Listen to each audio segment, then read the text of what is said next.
मन की गंगा और तेरे मन की यमुना का बोल राधा बोल संगम होगा के नहीं अरे बोल राधा ഇതിനേക്കാളും നല്ല മറ്റേ പാട്ടാ. ഏത്? दोस्त दोस्त ना रहा प्यार प्यार. ഇത് ശോകമാണ്. ഇപ്പോഴത്തെ സന്ദർഭത്തിന് തീരെ യോജിക്കില്ല. അത് അപ്പോ സ്കൂൾ എന്ന് തുടങ്ങും മാഷേ? എത്രയും പെട്ടെന്ന്. പിന്നെ നിന്റെ വണ്ടി എപ്പോഴും സ്കൂളിന്റെ അടുത്ത് തന്നെ ഇട്ടേക്കണം കേട്ടോ.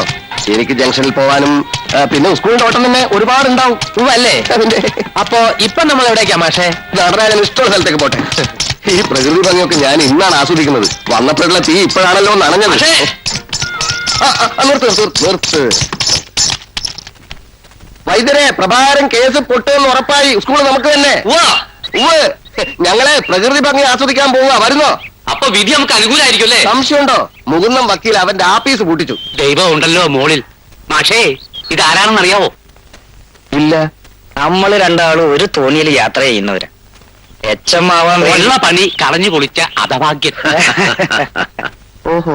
ഞങ്ങള് തിരുവനന്തപുരത്ത് ശക്തമായി പിടിച്ചിട്ടുണ്ട്. എന്തിന്? സ്കൂള് സർക്കാരിനെ കൊണ്ട് ഏറ്റെടുപ്പിക്കാനേ. അതിന്റെ ആവശ്യമേ ഇല്ല. മാഷ് ധൈര്യമായിട്ടിരി. കേറി വന്നാൽ ഒരാഴ്ച. വണ്ടിയിൽ വരുന്നോ? എങ്ങോട്ടാ പക്ഷേ? എങ്ങോട്ടല്ല, മഴക്കാറ് നീങ്ങി മാനം തെളിഞ്ഞു. അപ്പൊ പിന്നെ കാണാം. നടരാജ, വണ്ടി വിട്ടു. ആയിക്കോട്ടെ ആയിക്കോട്ടെ.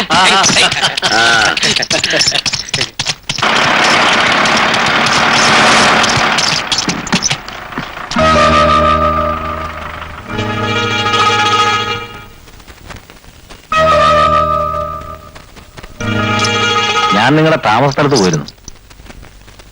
എന്നോട് ദേഷ്യമായിരിക്കുമെന്നറിയാം. അന്ന് നിങ്ങൾ ജീപ്പ് തരാൻ തുടങ്ങിയപ്പോ പെട്ടെന്ന് നിയന്ത്രണം വിട്ടുപോയതാണ്. പിന്നീട് അതേക്കുറിച്ച് ആലോചിച്ചപ്പോ എനിക്ക് വിഷമം തോന്നി. അന്നങ്ങനെ സംഭവിച്ചത് നന്നായതേ ഉള്ളൂ. എന്നാ പിന്നെ ഒരു കൈ നോക്കിയിട്ട് തന്നെ കാര്യം എന്ന് ഞാൻ തീരുമാനിച്ചത് അന്നാ. ചൂടോടെ മുകുന്ദം വക്കീലിനെ ഏർപ്പാട് ചെയ്യാനുള്ള ആവേശം കിട്ടിയതും ആ സംഭവത്തിന് ശേഷം. ഞങ്ങളുടെ പാർട്ടീഷൻ കേസിനിടയ്ക്ക് നിരപരാധിയായ നിങ്ങൾ കിടന്ന് വിഷമിക്കേണ്ട കാര്യമില്ലല്ലോ. എനിക്കൊരു വിഷമമില്ലല്ലോ. നിങ്ങളുടെ സിറ്റുവേഷൻ എനിക്ക് മനസ്സിലാവും. 30,000 രൂപ ഒരു ചെറിയ തുകയല്ലല്ലോ. ഞാൻ അതിന്റെ ഉത്തരവാദിത്വം ഏറ്റെടുക്കാം. 30 അല്ലെങ്കിൽ 50 വന്നേക്കാം. കേസും കുഴപ്പവും നമുക്ക് അവസാനിപ്പിക്കാം. ഇനി താനത് പള്ളിയിൽ ചെന്ന് പറഞ്ഞാൽ മതി. അയ്യടാ, ഒരു സമാധാനവാദി. കേസ് തോൽക്കുമെന്ന് ഉറപ്പായപ്പോ പുതിയ അടവുകളുമായിട്ട് ഇറങ്ങിയിരിക്കുകയാണ്. സത്യം ജയിക്കും. സ്കൂള് ഞങ്ങൾക്ക് കിട്ടും. ഇനി തേങ്ങയിടാനെന്നോ മറ്റോ പറഞ്ഞ് അങ്ങോട്ട് വന്നാൽ തന്റെ കാല് ഞങ്ങൾ അടിച്ചൊടിക്കും. നടരായ, വണ്ടി വിടണം.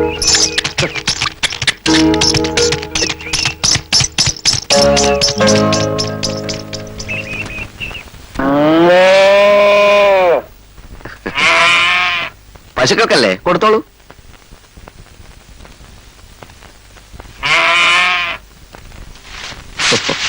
പച്ചപ്പുല്ല് കിട്ടാൻ വഴിയില്ലേ? പശുക്കൾക്കേ ഈ വൈക്കോല് വിശന്നിരിക്കുമ്പോ തിന്നുന്നേ ഉള്ളൂ. പച്ചപ്പുല്ലാവുമ്പോ കർമുറ ചവച്ചു തിന്നാൻ പശുക്കൾക്ക് വലിയ ഹര. വേറെ പോഷകാഹാരം എന്താ കൊടുക്കുക? ഓക്കെ കന്നുകാലിത്തീറ്റ കൊടുക്കുവോ? ഇല്ല. പരുത്തിക്കുരു? ഇല്ല. അയ്യോ, പരുത്തിക്കുരു കൊടുക്കണം. കോട്ടൺ സീഡ് അറിയില്ലേ? നല്ലോണം വേവിച്ച് കഞ്ഞി വെള്ളത്തിൽ ചുമ്മാ കലക്കി കൊടുത്താൽ മതി. ഇപ്പൊ കിട്ടുന്നതിന്റെ ഇരട്ടി പാല് കിട്ടും. തേങ്ങാ പിണ്ണാക്ക് വേണ്ടട്ടോ. കടലപ്പിണ്ണാക്ക് വളരെ നല്ലതാണ്. പാല് പുറത്ത് വിൽക്കാറുണ്ടോ? അതിന് മാത്രം ഉണ്ടാവാറില്ല. ഉള്ളത് വിറ്റ് കളയണം. എന്റെ വീട്ടിൽ കറവയുണ്ടായിരുന്നപ്പോഴേ ചെറുപ്പത്തില് ചായക്കടയിലേക്ക് പാല് കൊണ്ടുവരുന്നത് ഞാനാ. കുറച്ച് ഞാൻ വഴിയിൽ വെച്ച് കുടിക്കും, എന്നിട്ട് പച്ചവെള്ളം ഒഴിക്കും. പക്ഷെ പാല് ഫാറ്റാണ്, കൊളസ്ട്രോൾ കൂടും. ചൂടായി നിൽക്കുന്ന ബോഡിയെ ഒന്ന് തണുപ്പിക്കുക, അത്ര തന്നെ. പിന്നെ സംഭവഗതികളാകെ തല കീഴായി മറിഞ്ഞിരിക്കുകയാണ് കേട്ടോ. ആ പ്രഭാകരൻ എന്നെ കാണാൻ വന്നിരുന്നു. 30,000 പകരം 50,000 തരാമെന്ന്. PK സുധാകരൻ അങ്ങനെ വിലക്കെടുക്കാൻ പറ്റില്ലെന്ന് ഞാൻ പറഞ്ഞു. അവനൊന്നും കിട്ടില്ലെന്ന് അവൻ ഉറപ്പായി. ഒരു കോംപ്രമൈസിനുള്ള ശ്രമമാണ്. മാഷിന്റെ നാട് എവിടെയാ? കടവത്തൂര്. BA കഴിഞ്ഞതിന് ശേഷം എംപ്ലോയ്മെന്റ് എക്സ്ചേഞ്ചിൽ പേര് രജിസ്റ്റർ ചെയ്തു. ടെമ്പററി ആയിട്ട് പഞ്ചായത്ത് ഓഫീസിലും ഈ നാളികേര വികസന ബോർഡിലും ഒക്കെ ചെറിയ ചെറിയ ജോലികൾ ചെയ്തിരുന്നു. കുറച്ചു കാലം പ്രൈവറ്റ് ബസ്സിൽ കണ്ടക്ടർ ആയിരുന്നു. TTC കഴിഞ്ഞിട്ടിപ്പോ 4-5 കൊല്ലായി. സ്കൂൾ കിട്ടാനിട്ടല്ല, ഈ പൈസ ഒപ്പിച്ചെടുക്കാൻ കുറച്ച് കാലതാമസം നേരിട്ടു. ഭാനുമതി എന്ന പേരല്ലേ? മാധവ പറഞ്ഞു. പിന്നെ ഞാൻ കേട്ടത് ശരിയാണോ? എന്ത്? കവിത എഴുതുന്ന അസുഖമുണ്ടോ? കവിത എഴുത്ത ഒരു അസുഖമാണോ? സോറി, എനിക്ക് ഒരു കവി സുഹൃത്തുണ്ട്. അവനോട് സംസാരിക്കും പോലെ സംസാരിച്ചു പോയതാണ്. ഞാൻ സത്യത്തിൽ കവിതയുടെ വലിയൊരു ആരാധകരാണ്. നിങ്ങൾ എന്റെ കറുത്ത മക്കളെ ചുട്ടു തിന്നില്ലേ, നിങ്ങൾ അവരുടെ നിറഞ്ഞ കണ്ണുകൾ ചൂഴ്ന്നെടുത്തില്ലേ എന്നൊക്കെയുള്ള കവിതകളെ ഞാൻ മനപ്പാഠം പഠിച്ച് ചൊല്ലാറുണ്ട്. പക്ഷെ ചൊല്ലാൻ ഭയങ്കര സ്ട്രെയിനാ. കുട്ടിയുടെ കവിതയില് വിപ്ലവം ഉണ്ടോ? വിപ്ലവമൊന്നുമില്ല. ഭാവഗീതങ്ങളായിരിക്കും അല്ലേ? അതിപ്പോ ഞാനെന്താ പറയാ? ആയിരിക്കും. ആ മാഷിരിക്കുന്നോ? കുടിക്കാൻ എന്തേലും? വേണ്ട വേണ്ട വേണ്ട, ഞാനിപ്പോ പിന്നെ കാണാം. പിന്നെ ഒന്ന് കറങ്ങാനായിട്ട് ഇറങ്ങുകയാണ് ഞാൻ. വരാം, കാണാം.